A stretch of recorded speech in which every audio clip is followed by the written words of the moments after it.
সম্মানিত দিনী ভাই ও বোন, একটি ছোট্ট দোয়া মাত্র 3বার পাঠ করে যার নামের উপর ফু দিবেন, সে আপনার জন্য পাগল হয়ে যাবে। সে যত দূরেই থাকুক না কেন, আপনার জন্য তার মন প্রাণ ছটফট করতে থাকবে। যতক্ষণ না সে আপনাকে দেখবে, আপনার কাছে আসবে, ততক্ষণ পর্যন্ত সে কোনোভাবেই শান্তিতে থাকতে পারবে না। তার মন প্রাণ শুধু আপনার জন্যই ছটফট করতে থাকবে। সুবহানাল্লাহ। অত্যন্ত কার্যকরী এবং পরীক্ষিত একটি আমল। এই আমলটি যারাই করেছে প্রত্যেকেই উপকার পেয়েছে। তাই আমি আশা করছি আপনিও যদি করতে পারেন অবশ্যই উপকৃত হবেন ইনশাআল্লাহ। সম্মানিত দিনী ভাই ও বোন, অনেকেই আছেন যাদের প্রিয় মানুষ তাদেরকে ছেড়ে চলে গিয়েছে। আপনি খুব কষ্ট পাচ্ছেন, আপনার মন চাচ্ছে তাকে একটি নজর যদি দেখতে পারতাম কতই না শান্তি লাগতো। তাকে আপনি হালালভাবে পেতে চাচ্ছেন, কিন্তু কোনোভাবেই সম্ভব হচ্ছে না। সে আপনাকে ছেড়ে চলে গিয়েছে। আমি বলবো এই ছোট্ট আমলটি করুন। আপনি যেই দিন করবেন তার পরের দিনই ইনশাআল্লাহ সে আপনার কাছে ছুটে চলে আসবে। কোনো বাধাই সে মানবে না। সুবহানাল্লাহ। এমনকি আপনি যখন এই দোয়াটি পাঠ করে তার নামের উপর ফু দিবেন, তখন থেকে তার মন ছটফট করতে থাকবে, আপনার জন্য পাগল পারা হয়ে যাবে। সম্মানিত মা ও বোনেরা, অনেকেই আছেন যাদের স্বামী কথা শোনে না, স্বামী ভালোবাসে না, স্বামী পরনারীতে আসক্ত হয়ে গিয়েছে বা আরেকটি বিবাহ বন্ধনে আবদ্ধ হয়ে গিয়েছে। স্বামী চলে গিয়েছে, কোনোভাবেই আপনার কাছে আসতে চায় না, আপনাকেও তার কাছে নিতে চায় না। আপনার স্বামী আপনাকে দেখতে পারে না। আপনি যদি এই আমলটি করতে পারেন, আপনার স্বামী আপনার জন্য পাগল হয়ে যাবে। আপনি আপনার স্বামীকে যা বলবেন সে তাই শুনতে বাধ্য হবে। আপনার স্বামী আপনার কথায় উঠতে বললে উঠবে, বসতে বললে বসবে। আপনার কথার বাহিরে সে কোনো কাজ করবে না। সুবহানাল্লাহ। সম্মানিত দিনী ভাই বোনেরা, অনেকেই আছেন যাদের স্ত্রী কথা শোনে না। অনেক ভাই আছেন, আবার অনেক বাবারা আছেন, স্ত্রী ভালোবাসে না, পরপুরুষে আসক্ত হয়ে গিয়েছে। স্ত্রী আপনার সংসারে থাকতে চায় না, বাবার বাড়িতে চলে গিয়েছে, স্ত্রী আর ফিরে আসছে না। আপনি যদি এই আমলটি করতে পারেন, আপনার স্ত্রী আপনার জন্য পাগল পারা হয়ে যাবে। আপনি তাকে যা বলবেন সে তাই শুনবে। আপনি তাকে উঠতে বলবে উঠবে, এবং আপনি যদি তাকে বসতে বলেন তাহলে বসবে। আপনি যেভাবে ইচ্ছা তাকে চালাতে পারবেন, সে কখনোই বিরক্ত হবে না। সুবহানাল্লাহ। অত্যন্ত কার্যকরী এবং খুবই পরীক্ষিত একটি আমল। সম্মানিত দিনী ভাই বোনেরা, এই আমলটি কখন করবেন, কিভাবে করবেন, প্রত্যেকটি বিষয় আপনাদেরকে সুস্পষ্টভাবে বলে দিব। সকলেই গভীরভাবে মনোযোগ দিয়ে শুনবেন। এইভাবে যদি এই আমলটি আপনি করতে পারেন, যেদিন করবেন সেই দিনের মধ্যে ইনশাল্লাহ আপনি ফলাফল আপনি নিজের চোখে দেখতে পারবেন। সম্মানিত দিনী ভাই ও বোন, এই আমলটি করার জন্য প্রথমেই পবিত্র হতে হবে, অতঃপর সুন্নত তরিকায় ওযু করতে হবে। অনেকেই জানেন না যে সুন্নত তরিকায় আবার কিভাবে ওযু করতে হয়। সম্মানিত দিনী ভাই ও বোন, সংক্ষেপে বলে দিব, সকলেই গভীর মনোযোগ সহকারে শুনবেন ইনশাআল্লাহ। সুন্নত তরিকায় ওযু করার জন্য প্রথমে ওযুর নিয়ত করবেন। অনেকেই জানেন না ওযুর নিয়ত কিভাবে করতে হয়। ওযুর নিয়ত এইভাবে করবেন, ওযুর পূর্বে আপনি আপনার মনে মনে সংকল্প করবেন, এই ধারণা করবেন যে এখন আমি আল্লাহ তাআলার সন্তুষ্টির জন্য ওযু করছি। তাহলে আপনার ওযু নিয়ত হয়ে যাবে। অতঃপর একবার বিসমিল্লাহির রহমানির রহিম পাঠ করবেন, অথবা শুধু বিসমিল্লাহ বলবেন। প্রথমে 2 হাতের কবজি সহ 3বার ধৌত করবেন।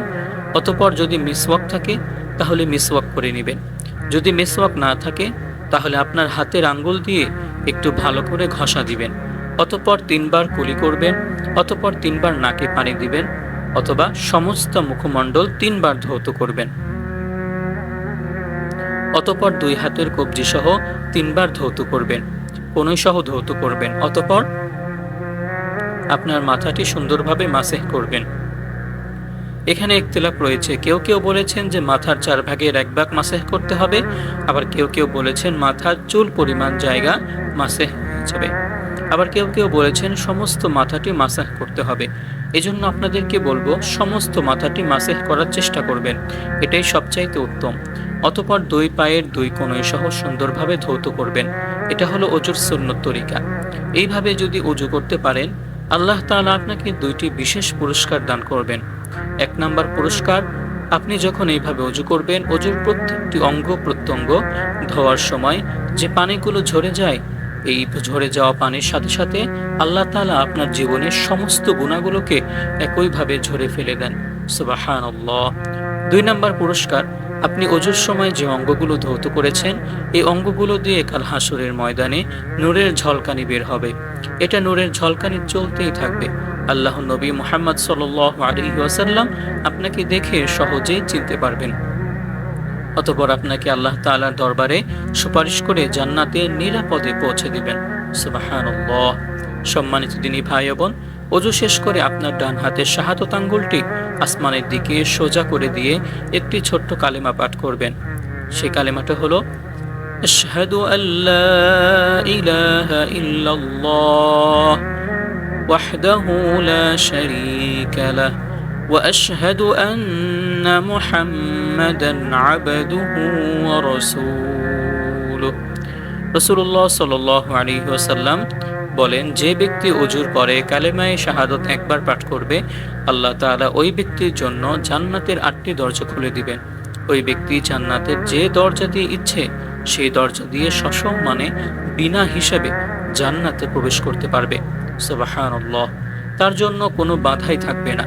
সম্মানিত দিনী ভাই ও বোন, আপনি যদি চান আপনার জান্নাতে যাওয়ার পথ অতি সহজ হোক, সুগম হোক, তাহলে অবশ্যই প্রত্যেক উজুর পরে ছোট্ট কালেমাটি একবার এইভাবে পাঠ করবেন। কালেমাটি পাঠ করা শেষ করে একটি পবিত্র স্থানে চলে যাবেন। গিয়ে একটি জায়নামাজ বা একটি পবিত্র কাপড় বিছিয়ে পশ্চিম দিকে মুখ দিয়ে আপনি যেখানে বসবেন, বসে প্রথমে ছোট্ট ইস্তিগফারটি পাঠ করবেন। আস্তাগফিরুল্লাহ, আস্তাগফিরুল্লাহ, আস্তাগফিরুল্লাহ। এভাবে 3 বার পাঠ করবেন। যদি পাঠ করতে পারেন, সাথে সাথে আল্লাহ তাআলা আপনাকে বিশেষ 5টি পুরস্কার দান করবেন। 1 নাম্বার পুরস্কার, আপনার সমস্ত গুনাহ আল্লাহ তাআলা মাফ করে দিবেন। 2 নাম্বার পুরস্কার, আল্লাহ তাআলা আপনার জীবন থেকে সকল অভাব অনাটন দূর করে দিবেন। 3 নাম্বার পুরস্কার, আল্লাহ তাআলা আপনাকে চতুর্দিক থেকে অঝোর ধারায় বৃষ্টির মতো টাকা পয়সা ধন সম্পদ দিয়ে সাহায্য করবেন। 4 নাম্বার পুরস্কার, আল্লাহ তাআলা আপনাকে সন্তানাদি দিয়ে সাহায্য করবেন। অনেকেই আছেন যাদের সন্তান হয় না, আল্লাহ তাআলা তাদেরকে সন্তান দিয়ে সাহায্য করবেন। 5 নাম্বার পুরস্কার, আল্লাহ তাআলা আপনার জান্নাতে যাওয়ার পথকে নিরাপদ করে দিবেন, অর্থাৎ আপনি নিরাপদে জান্নাতে প্রবেশ করতে পারবেন। সুবহানাল্লাহ। এজন্য চেষ্টা করবেন ইস্তিগফারটি উঠতে বসতে চলতে ফিরতে সব সময় পাঠ করার জন্য। আমলের সময় এভাবে 3 বার পাঠ করবেন। পাঠ করার পরে এই দরুদটি পাঠ করবেন, যেটা আমরা নামাজের মধ্যে পড়ে থাকি, দরুদ ইব্রাহিম। চলুন আপনাদেরকে একটু শোনাই। আপনারা সবাই যারা পারেন না, অনুগ্রহ করে এটা শিখে নেবেন। আল্লাহুম্মা সাল্লি আলা মুহাম্মাদিন ওয়া আলা আলি মুহাম্মাদ كما صليت على إبراهيم وعلى آل إبراهيم إنك حميد مجيد اللهم بارك على محمد وعلى آل محمد كما باركت على إبراهيم وعلى آل إبراهيم إنك حميد مجيد। যদি এই দরুদটি না পারেন, তাহলে ছোট্ট যে দরুদটি আছে সেটা পাঠ করবেন। সেটা হলো সাল্লাল্লাহু আলাইহি ওয়াসাল্লাম, সাল্লাল্লাহু আলাইহি ওয়াসাল্লাম 3 বার পাঠ করবেন। আল্লাহর নবী সাল্লাল্লাহু আলাইহি ওয়াসাল্লাম বলেছেন, যখন কোনো বান্দা আমি রাসূলের উপর দরুদ পাঠ করে, আল্লাহ তাআলার সাথে সাথে ওই বান্দার উপরে আল্লাহ তাআলা 10টি রহমত নাজিল করেন। তাকে বড় বড় 10টি বিপদ থেকে আল্লাহ তাআলা নিজ কুদরতি হাত থেকে হেফাজত করেন।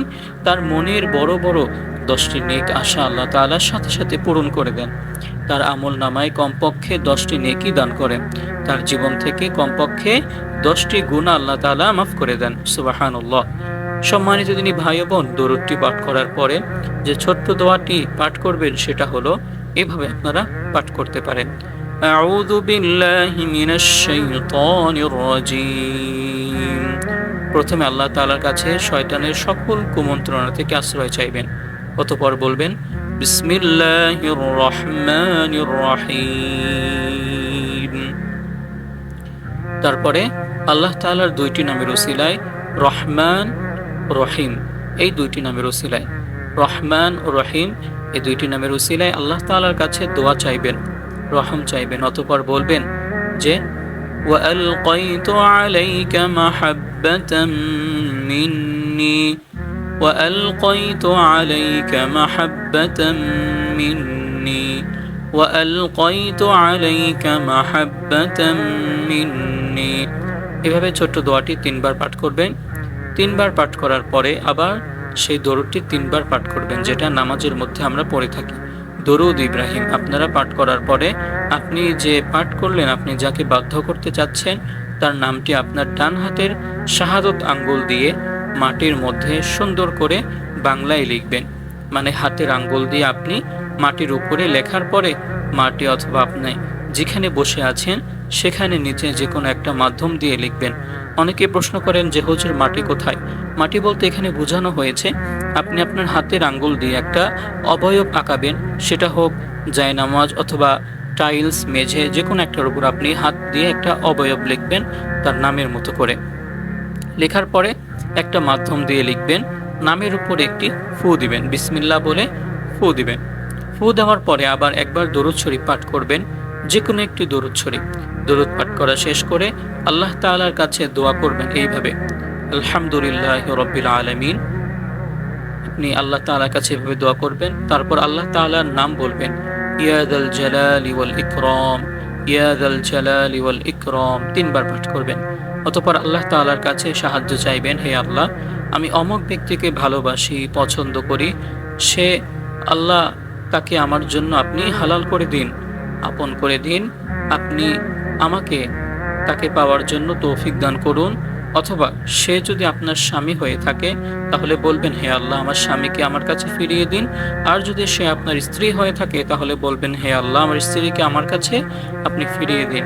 অথবা একবার বলবেন, হে আল্লাহ, আপনি আপনার হাবিবের উসিলায় আমার দোয়া মোনাজাত কবুল করে আমাকে মঞ্জুর করুন। অথবা 3 বার বলবেন, আমিন আমিন রহমাতাল লিল আলামিন। এইভাবে দোয়া মোনাজাত শেষ করে একবার পড়বেন সাল্লাল্লাহু আলাইহি ওয়াসাল্লাম। এরপর দোয়া আল্লাহ তাআলার আরশ আযিমে পৌঁছে যাবে, দোয়া কবুল আর মঞ্জুর হয়ে যাবে ইনশাআল্লাহ। এইভাবে যদি এই আমলটি করতে পারেন, যখন এই আমলটি করবেন তখন এই কার্যকারিতা শুরু হয়ে যাবে। যার জন্য এই আমলটি করবেন সে আপনার জন্য পাগল হয়ে যাবে।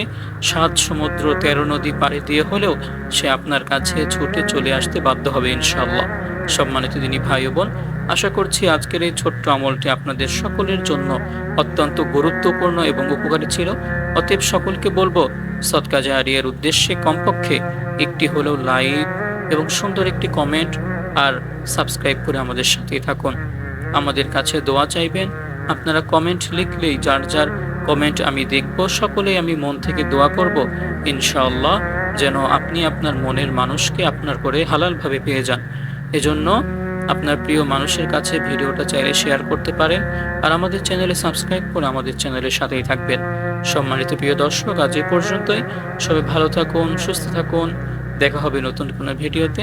আসসালামু আলাইকুম ওয়া রাহমাতুল্লাহি ওয়া বারাকাতুহু।